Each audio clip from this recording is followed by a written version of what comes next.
कम, भाई साहब मैं आवाज कम, बात कर सकता आपका छोटा आवाज कम, आप मेरी बात सुनिए। आवाज कम। वायरस जो है किसी की जान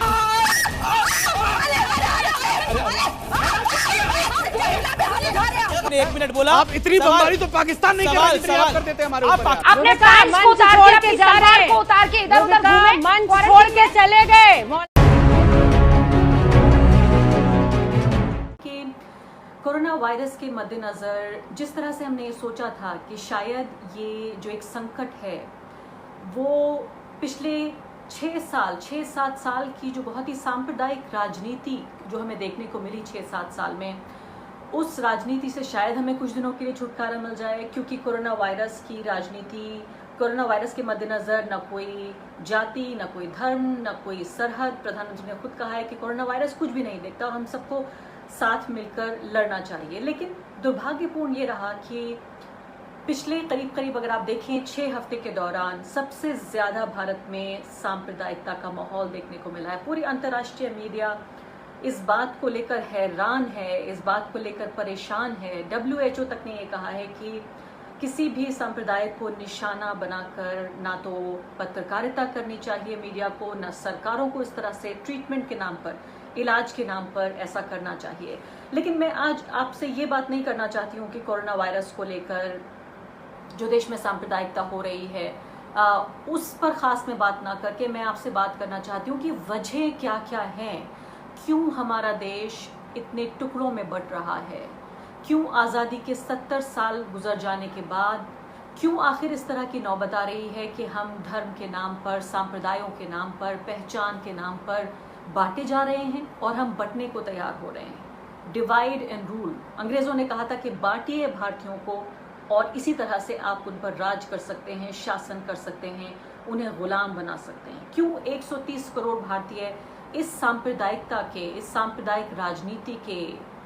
क्यों गुलाम बनने को मजबूर हो गए हैं, क्यों गुलाम बनने के लिए तैयार हो गए हैं? मैं इसमें एक बहुत बड़ा रोल मानती हूँ पत्रकारों का, मैं बहुत बड़ा रोल मानती हूँ मीडिया का। और आज इसीलिए इस मुद्दे पे मैं चर्चा करना चाहती हूँ। खासकर मैंने जो टॉपिक इस डिबेट का रखा है वो है कि क्या ये टोपी पहनकर और दाढ़ी वाले जो मौलाना टीवी स्क्रीन्स पर आते हैं, टीवी की जो न्यूज़ डिबेट्स हैं उनमें बहस करते हैं, क्या ये मुस्लिम समुदाय का प्रतिनिधित्व करते हैं? क्या ये नफरत भरी जो पूरी राजनीति है, जो नफरत भरा जो कवरेज है, सांप्रदायिक जो कवरेज है, खासकर इस दौर में पिछले 6-8 हफ्ते में कोरोना वायरस को लेकर जो पूरा कवरेज रहा है डिबेट्स में, क्या ये उन दरबारी मीडिया, सरकारी मीडिया की मदद कर रहे हैं? मैं ये सवाल यहाँ पर उठाना चाहती हूँ कि क्या ये देश की जनता को खड़े होकर, और ख़ासकर मैं कहना चाहती हूँ क्या मुस्लिम समुदाय को खड़े होकर ये आवाज़ उठानी चाहिए कि ये लोग हमारे प्रतिनिधि नहीं हैं। अगले कुछ मिनटों में मैं आपको बताऊंगी खासकर, और इस मद्देनज़र भी कि पिछले करीब 20 साल की पत्रकारिता में मैंने 17 साल अपने जीवन के टीवी पत्रकारिता को दिए हैं और बहुत नज़दीक से मैंने पैनलिस्ट को भी देखा है, एंकर्स को भी देखा है, टीवी के न्यूज़ रूम्स को भी देखा है, स्टूडियोज़ को भी देखा है, और जिसे अंग्रेजी में इनसाइडर कहते हैं। मैं एक इनसाइडर हूँ, मुझे पता है कि टीवी चैनल्स में किस तरह से काम होता है, कैसे पैनलिस्ट बनाए जाते हैं। मैं आपको यहाँ तक बता सकती हूँ अपने तजुर्बे के हिसाब से कि मैंने यहाँ तक देखा है कि अगर कोई पैनलिस्ट किसी डिबेट में पहुँचा है, वहाँ पर कुछ टीवी स्टूडियोज़ उनके लिए टोपी तैयार रखते हैं कि आप आइए, आप टोपी लगा के नहीं आए, लेकिन हम आपको टोपी देंगे, क्योंकि टोपी लगाने से वो जो तस्वीर है वो बेहतर बनती है। टीवी स्क्रीन पे जो बांटते हैं आप लोगों को, उन्हें किसी को टोपी पहनाकर तो किसी को सिंदूर लगाकर या किसी को टीका लगाकर, तो टोपी और टीका की जो ये पूरी राजनीति है, इसको टीवी स्क्रीन पर जो अलग अलग खिड़कियां आप देखते हैं, 2, 4, 6, 8, 10, 20 खिड़कियां, 20 खिड़कियां, 30 खिड़कियां बना दी जाती हैं। उन खिड़कियों में जो बांट के लोगों को दिखाया जाता है, आज एक बड़ी वजह है कि जो देश में हिंसा का माहौल है, भेदभाव का माहौल है, बंटवारे की ये जो पूरी राजनीति है, बंटवारे की जो पूरी पत्रकारिता है, इसमें क्या आग में घी डालने का काम कर रहे हैं ये मौलाना। यहाँ मैं ये साफ कर देना चाहती हूँ कि जो धार्मिक लोग हैं, जिस तरह से वो अपना जीवन जीना चाहते हैं, चाहे वो टोपी लगा कर जिएं या दाढ़ी बढ़ा कर जिएं या बुर्का पहन के जिएं या साड़ी पहन के जिएं, या वो अगर वो पर्दा करते हैं, हिजाब करती हैं या नहीं, या अगर पुरुष हैं तो वो जिस हिसाब से अपना जीवन जीना चाहते हैं मुझे इसमें कोई समस्या नहीं है। भारत का जो संविधान है वो उन्हें इस बात की इजाज़त देता है कि वो जिस तरह से चाहें अपना जीवन जिएं। मुझे इसमें समस्या नहीं है। समस्या इस बात से है कि क्या ये मौलाना लोग, ये मौलवी लोग, ये धार्मिक दिखने वाले लोग क्या गोदी मीडिया का साथ देकर एक आम मुसलमान, एक गरीब मुसलमान के प्रति एक गैर मुस्लिम या एक हिंदू या एक ईसाई या एक सिख या जैन समुदाय के व्यक्ति के मन में एक तरह का भाव पैदा कर रहा है, जिससे ये जो बंटवारे वाली राजनीति है इसको आगे बढ़ाने में मदद मिल रही है। अब मैं सिलसिलेवार तरीके से ये बताऊंगी कि आखिर ये पैनलिस्ट कौन हैं, ये लोग कहाँ से आ गए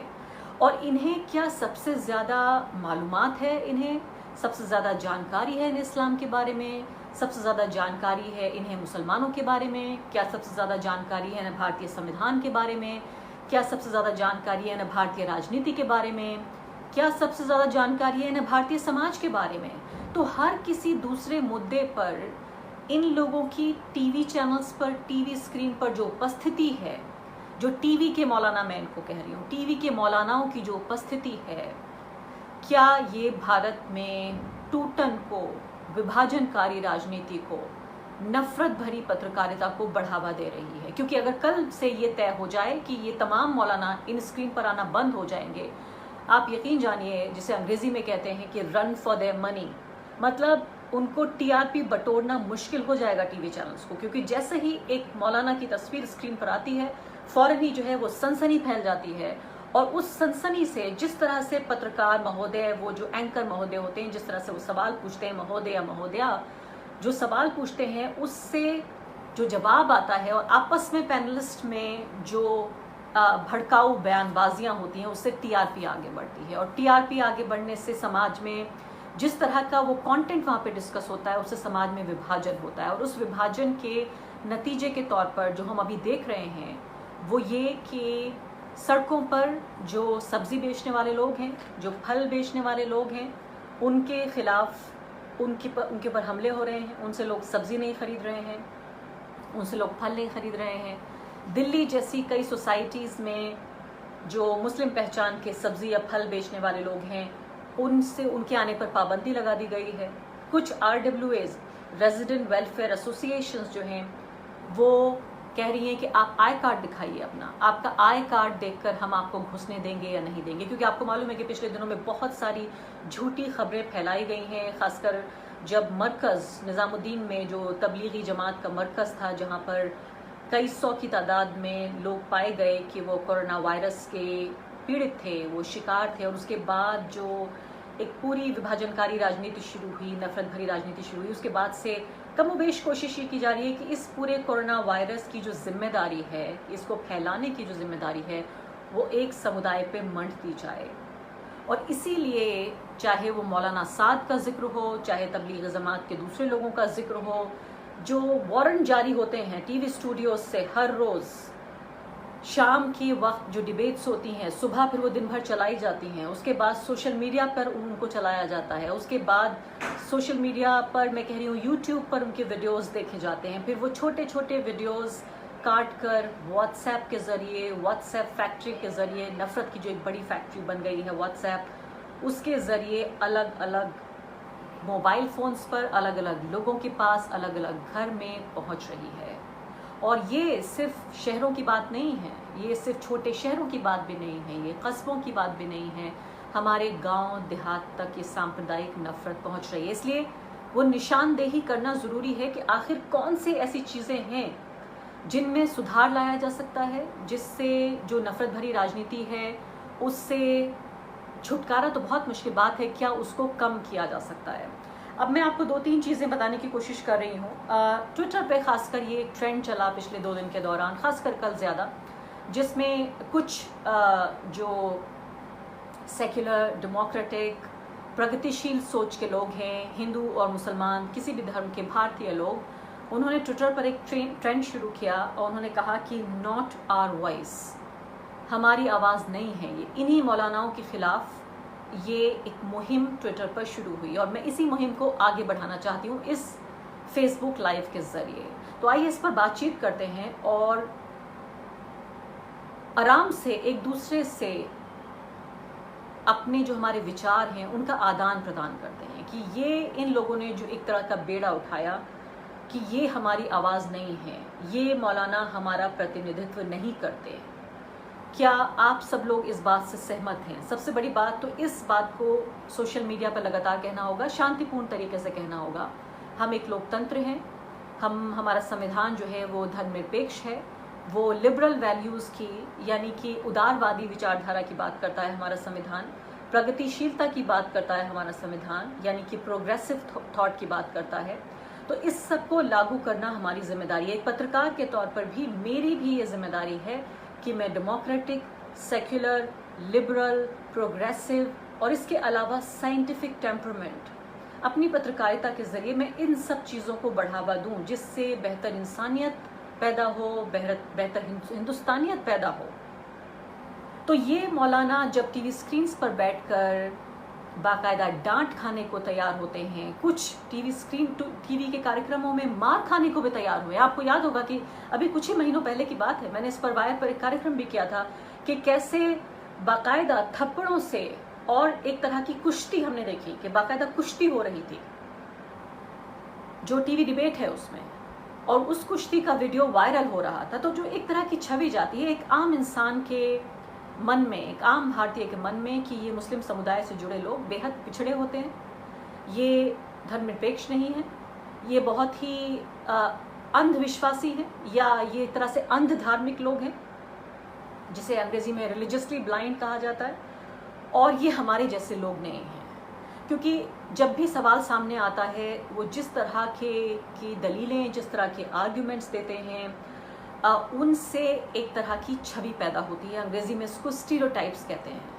यानी एक तरह के लोगों के लिए एक तरह की छवि तैयार करना। ये मौलाना लोग इस तरह की छवि तैयार कर रहे हैं मुस्लिम समुदाय के लोगों की, और इस वजह से ये सहमति है इनकी दरबारी मीडिया की, जो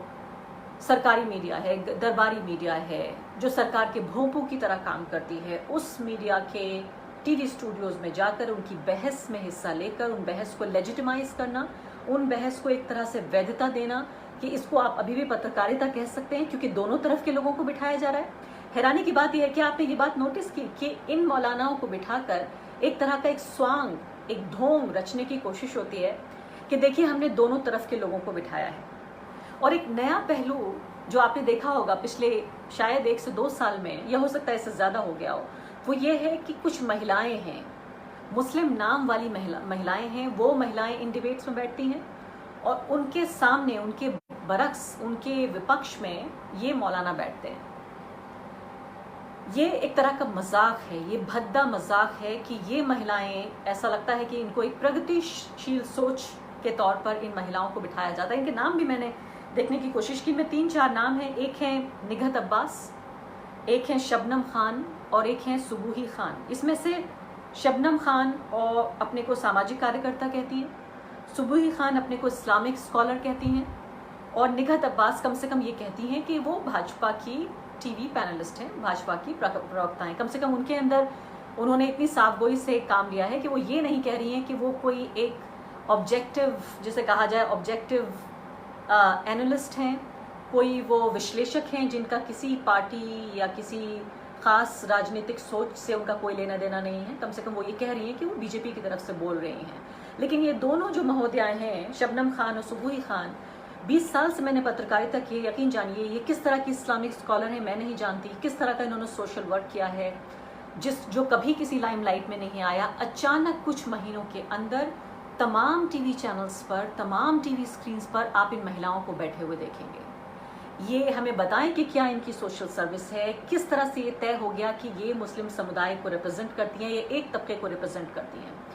आप इनकी टीवी जब आप डिबेट देखेंगे तो साफ तौर पर जो सरकार की नीति है, जो राजनीति है, उसको 10, 20, 50% नहीं, इसको 100% सपोर्ट करती हुई नजर आती है टीवी स्क्रीन पर। और उनके साथ एक तरह का झगड़ा, एक झगड़े का नाटक दिखाया जाता है मौलानाओं के तौर पर। तो यानी ये प्रोग्रेसिव मुस्लिम महिलाएं और ये दाढ़ी टोपी वाले मौलाना, ये 2 तरह के लोग टीवी स्क्रीन पर अलग अलग खिड़कियों में आपको नजर आएंगे। और फिर इसके अलावा आपको मिल जाएंगे भाजपा के प्रवक्ता, और फिर एंकर भी जो है कमोबेश 80-90% एंकर भी सत्ताधारी जो दल है उसका पक्ष लेते हुए नजर आते हैं। तो आप ये देखिए कि पूरी स्क्रीन पर एक तरफ एंकर, दूसरी तरफ भाजपा के प्रवक्ता, इसके अलावा आरएसएस और बीएचपी के प्रवक्ता,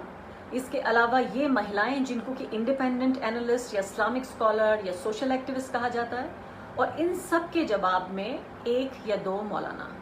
तो यानी आप ये देखिए सारे पैनलिस्ट जो हैं वो इन मौलानाओं से लड़ते हैं या झगड़ते हैं या बहस करते हैं,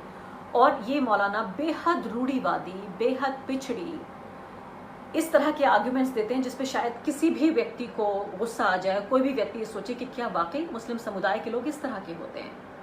अब एक और चीज जो आपने शायद नहीं सोचा होगा कि ये लोग आखिर क्यों इस बहस में आते हैं, इनकी ऐसी क्या मजबूरी है, क्या ये इनकी कोई नौकरी है, क्या ये इनका कोई कारोबार है, आखिर इन मौलानाओं को मिलता क्या है इन बहस में आने से। तो आप ये सोचिए कि 2000 रुपए से शुरू करके 15-20 हजार रुपए तक, जी हाँ पूरी जिम्मेदारी के साथ मैं कह रही हूँ, 2000 से शुरू करके 15-20 हजार रुपए तक इन मौलानाओं को एक पैनल में, एक डिबेट में हिस्सा लेने का पेमेंट मिलता है। अब आप ये सोचिए कि जब इतनी मोटी आमदनी हो रही हो, कि अगर एक डिबेट से आपको इतनी आमदनी हो रही है, अगर आप हफ्ते में 2 से लेकर 4 डिबेट में भी चले गए तो आपको महीने में बहुत ज़्यादा काम करने की जरूरत नहीं पड़ेगी। अगर हफ्ते में एक चैनल ने आपको एक बार भी बुलाया, 10-20 चैनल है हमारे पास, तो यानी आप एक दिन में कम से कम 1-2-3 टीवी स्टूडियोज में बैठे होंगे। और कुछ मौलाना ऐसे हैं इनमें जो दूसरे मौलानाओं से ज़्यादा डिमांड में हैं।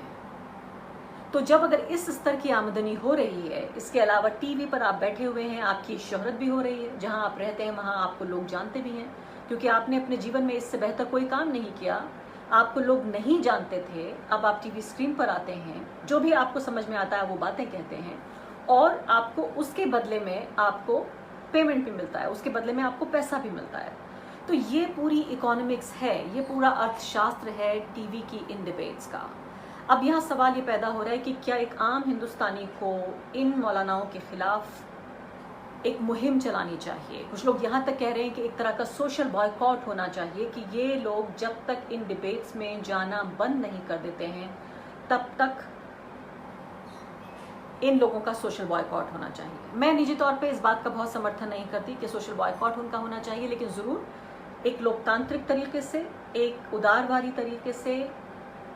एक सभ्य तरीके से, शालीन तरीके से, सोशल मीडिया के ज़रिए या पर्सनल आपके कॉन्टैक्ट्स हैं उनके ज़रिए आप इन लोगों को कन्विंस करिए कि इन डिबेट्स में ये जाना बंद करें। एक तरह का दबाव बनाएं, लोग आम दर्शक दबाव बनाएं, मुस्लिम समुदाय से जुड़े हुए लोग दबाव बनाएं